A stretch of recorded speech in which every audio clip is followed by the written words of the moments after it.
So we're going to start working on the lower now, and the lower's got many more parts than the upper. So some of the parts include the extension tube, the buffer spring, castle nut and end plate. We've got the pivot pin and takedown pin, the bolt catch, magazine catch button, and the safety selector, and various springs and screws and so forth to hold everything in place. So we're going to get started with this, and while there's no real order you have to put these together in, I like to start with putting the magazine catch in. The reason for that is that when you get around to putting this bolt catch in, screwing the magazine catch on will sometimes catch the catch.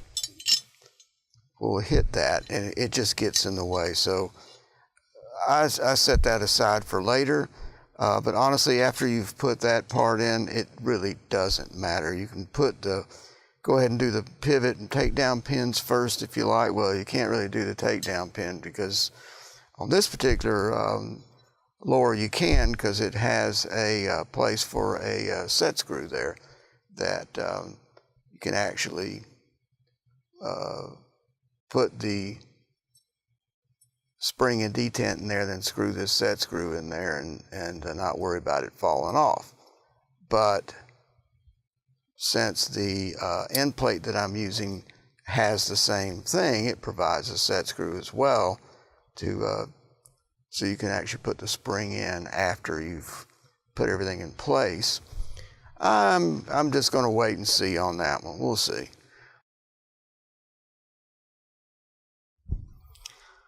So we're going to start with the magazine catch, and I like to use this block for that and a pin starter. I place it in there. So place the magazine catch in position like so. Then holding it with my finger, I place the spring over the opening. Then the button, push down and try to get at least one turn on it. And then you can mash that button in. Now I'm holding on the other side, and you see you can't really get very far with it. So that's why you don't have to use a pin starter. You can use a dummy round. You can use almost anything that you can use to push this button in with and hold the button in while you're turning the arm. So I'm going to screw that in a few turns, about like so. Then I'm going to check and make sure that the button and the bolt coming out of it is flush. That's really all you need to do. And to test it, put a magazine, or in this case, this lower block in there, magwell block in, and just make sure that it does release. Bingo, that's all it takes. That's to it. Now, in this particular case, we also have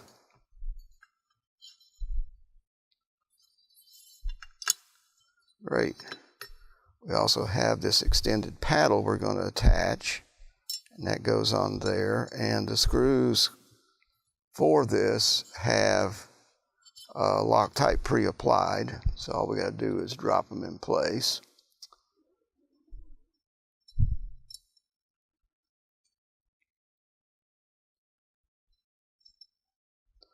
Like so, and then just run those screws in, get them both started.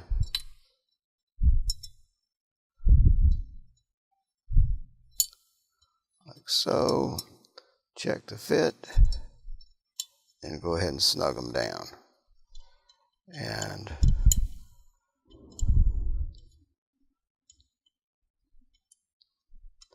don't need to force it on there too hard, just tight enough that it's not going to come loose. And again, it does have Loctite on it. And if what you're using doesn't, make sure you put some Loctite on it. There's the extended bolt catch, magazine catch rather, and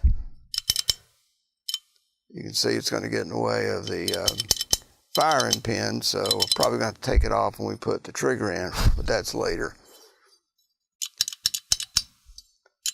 That works just fine.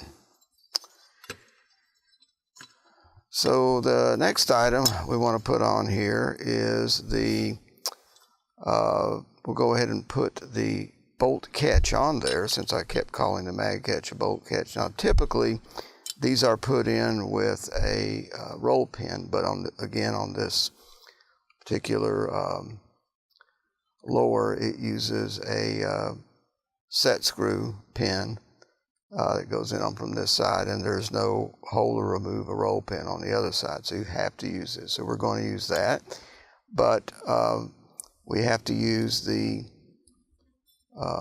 detent and spring that come with it. Here they are.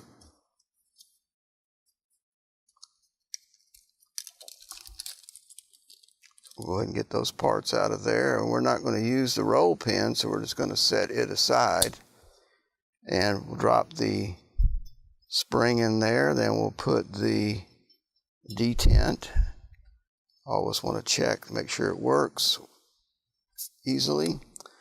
Put a little drop of oil around that thing there. There we go.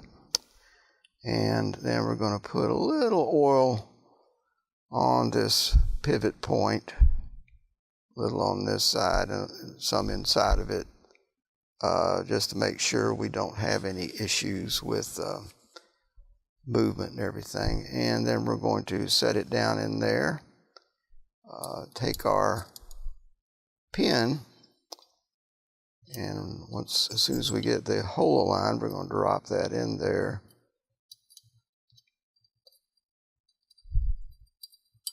Try to get the hole aligned and get it in there so we can get it started, and once we've got it started, we can screw it in. And this is a really tiny head on this thing, so it's going to take a while to get that in there, but as you can see, that pin is holding it in place while we tighten it up.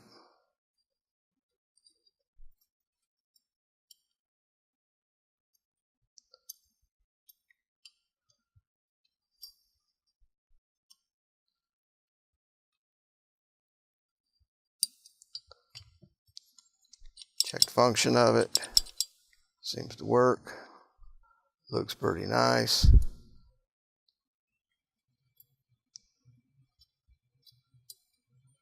Now you notice I didn't put Loctite on this. I don't feel like it's necessary. This part is not subjected to a lot of stress, and threads are rather long.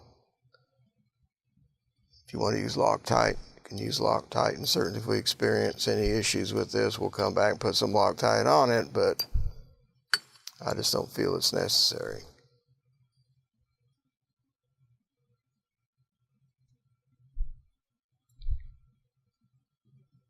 And hopefully we're getting close. Yeah, it's starting to get tight, so I'm going to switch over to this side.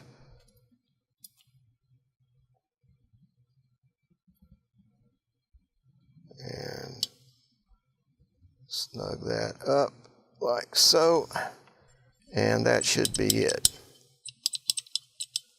That's nice. Looks nice, too.